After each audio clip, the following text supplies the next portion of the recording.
Our second award, Best Value Pick. And the nominees are Raheem Mostert with an ADP of RP40. He finishes as RB5 in points per game. Mike Evans with an ADP of wide receiver 32. He finishes as a top 10 wide receiver. Alvin Kamara, RB30 by ADP. He finished as RB3 in points per game. Michael Pittman Jr.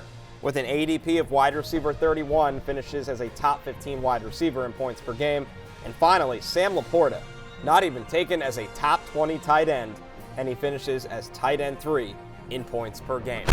Yeah, and you can sort of see all these guys obviously well outperformed ADP. You can sort of understand why each one of them dropped. Hindsight's being 20/20, but Kamara coming off had the 3-game suspension and had been bad for 2 years, and so you just weren't sure how healthy he was, how much he was going to be involved with this offense. Michael Pittman, I think the concern was that Anthony Richardson, a rookie quarterback, would be throwing a ton. Sam Laporta, just the concerns about rookie tight ends, and then Mike Evans. Honestly, Mike Evans had been bad for 2 years, just relative to his standards. Again, same with Pitt, relative to his standards as well.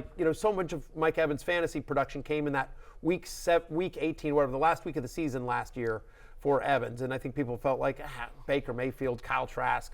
I think that's the thing, is that everyone just thought that the Tampa Bay offense would be completely submarined by the quarterback situation. Meanwhile, Baker statistically outperformed Tom Brady last year. He's actually an upgrade in some ways on Tom Brady. And so Mike Evans, it was kind of the quietest top 8 wide receiver season you'll ever see. So I don't think a lot of people paid attention to it, but he was incredible, started hot, and then also had some great games down the stretch. Yeah, and then of course, same with Michael Pittman. I think the lesson here is in terms of Evans and Pittman, when you know there's going to be volume there, regardless of the quarterback play, volume is volume. I think, again, Pittman was putting up points with Richardson, too, even before Minshew took over after the injury as well. And I think between Laporta and, Trey McBride, young player, not a rookie, but, we've seen now rookie tight ends suddenly make an impact as well. Dalton Kincaid, another one as well.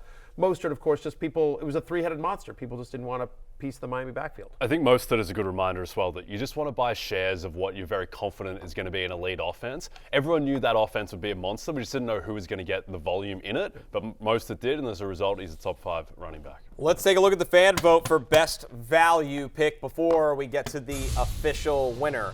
And the fans, by a wide margin, vote for Raheem Mostert at 61%. The closest runner-up is Sam Laporta at 26%. All right, now let's see who the official Peacocky goes to. Come on out here, Peacocky. This is Peacocky. Hey, come here, turn around here. Look at camera 1 for me. Let's get a shot of this. Hi, how are you? Wow, what a scene. Please never send this to Sam Flood. That's all I ask. Thank you very much. There you go. Thank you. Good job, Peacocky. That's way more friendly than when Will Smith punched Chris Rock in the face. Yes. That's great. Big step up. Yeah, no, we love Peacocky here. All right, and the best value picker, you want to do the I got you open the envelope. Yeah, it's the winner of Best Value Pick is Raheem Mostert. Raheem who got Dream. much of the fan votes as well. A much-earned Peacocky for Raheem Mostert. What a season it was. Yep, that's a runaway. That's like Heath Ledger winning for the Joker. Yeah, I mean, no-brainer here. The fans got it right as well. Tied for the most touchdowns scored this season with 21. More touchdowns this year than in his first 8 seasons in the NFL combined. Entering this year, he had 19 total touchdowns. He finishes with 21. 6 different games with multiple touchdowns as well. If you had Raheem Mostert, chances are you won your league or you were in the finals. He was a proud member of Live at Noon on the Cock. He was one of the reasons why. You went Devon Achane in the draft. I went Raheem Mostert.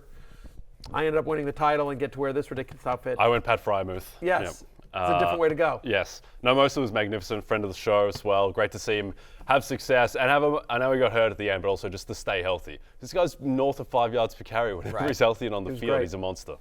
Hey, it's Matthew Berry from NBCSports.com and RotoWorld.com, and I want to thank you so much for watching whatever it is you just watched, or if nothing else, being too lazy to click out of the autoplay after this video started, after whatever it is you actually wanted to watch finished.